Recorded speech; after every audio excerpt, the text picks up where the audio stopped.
O tema de AWE está bang uni, bang abrir tráfego marítimo e produção marítimo de Bonaire.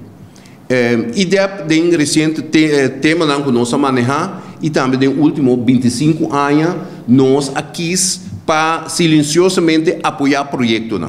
Tem ano novo aqui nós também apoiar projetos realístico, de terra local pues boneriano e nós também está envolvido com o quadro aqui como uma organização de nível técnico e também de desenvolvimento probar na Bonaire.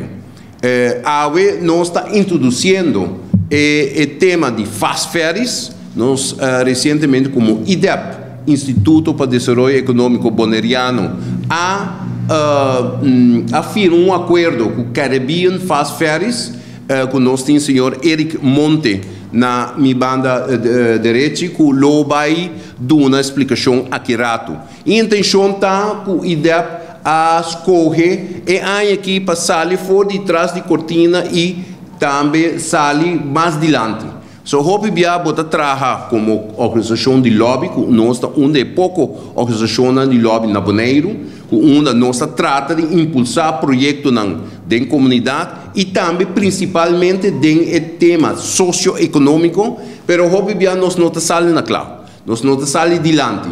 So, hope bia nós a considerar no passado que de caso que a gente não que nós impulsamos este sali adiante na mesma este papia na realidade. Nós constatar também que nos últimos 5 anos nós temos infraestrutura financeira para financiar projetos.